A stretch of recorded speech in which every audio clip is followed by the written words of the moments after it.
जय श्री श्याम सभी को, राधे राधे। आज हम जानेंगे श्याम बाबा कौन है, श्याम बाबा की जीवन कहानी क्या है, श्याम बाबा का जीवन परिचय क्या है। देखिए, श्याम बाबा जो कलयुग के अवतार हैं, जो सभी भक्तों के दुख दूर करने वाले हैं। सभी को पता है कि श्याम बाबा 3 बाणधारी हैं। तो हम इसमें कहानी में जानेंगे श्याम बाबा को वो 3 बाण किसने दिए थे, उन 3 बाणों की ऐसी कौन सी शक्ति है जिससे श्याम बाबा को पूजा जाता है। श्याम बाबा का श्याम नाम कैसे पड़ा, क्या श्याम बाबा ने बलिदान दिया था, क्या श्याम बाबा ने युद्ध के दौरान अपना शीश किसको दान दिया था, ये सब आज की हम कहानी में जानेंगे।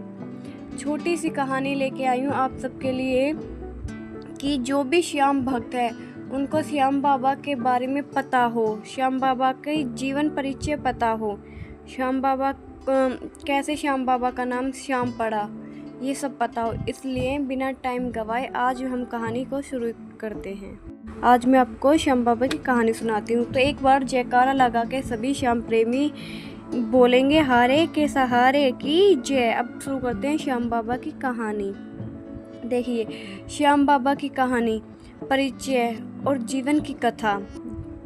जय श्री श्याम, खाटू नरेश, खाटू के राजा, भक्तों के दातार और कलयुग के भगवान श्याम की महिमा अपरंपार है। आज उनके दिव्य जन्म की कथा सुनेंगे जो महाभारत काल से जुड़ी हुई है। अब बात करेंगे कि श्याम बाबा कौन है। श्याम बाबा को कलयुग का भगवान माना जाता है। इनका वास्तविक नाम बर्बरीक था और है, और ये भीम के पुत्र और घटोत्कच के पुत्र हैं। इनकी माता का नाम मोरवी है। यह नाग कन्या था। बर्बरीक का जन्म और उनकी वीरता। बचपन से ही बर्बरीक महान योद्धा रहे थे।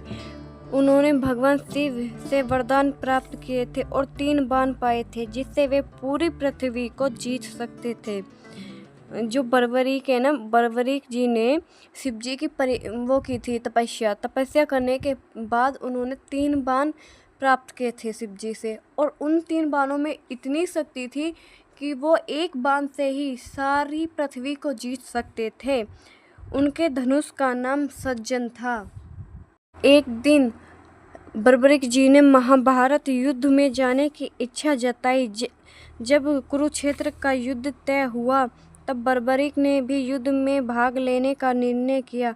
उन्होंने अपनी माँ से कहा कि वे युद्ध देखने और भाग लेने के लिए जाएंगे। जब वे युद्ध देखने के लिए गए तो श्री कृष्ण ने उनकी परीक्षा ली।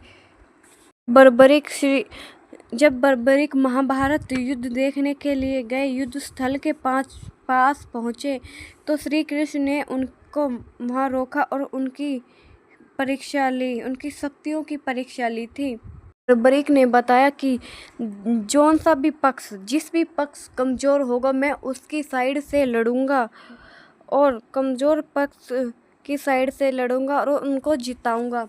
इसलिए श्री कृष्ण ने सोचा कि अगर ये बर्बरीक जी अगर हारने वाले की तरफ से लड़ेंगे तो ये युद्ध कभी समाप्त नहीं होगा। इसलिए उन्होंने उसकी परीक्षा ली थी बर्बरीक जी की।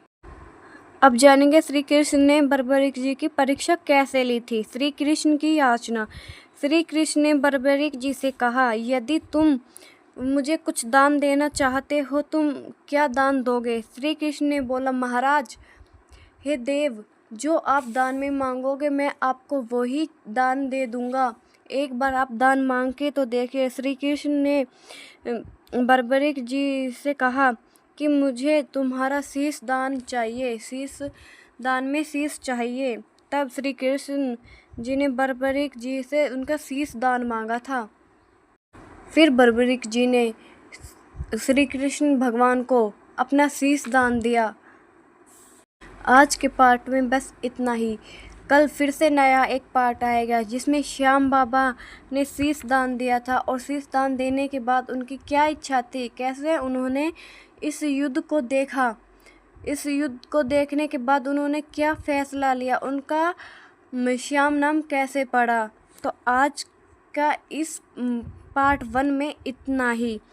अगले पार्ट में आपको ये सारी बातों की जानकारी दी जाएगी। श्याम बाबा के लिए एक लाइन और आपको सुनाती हूँ।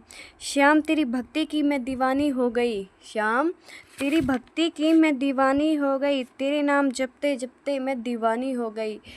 तो एक बार हाथ जोड़ के सभी बोलेंगे हरे के सहारे की जय।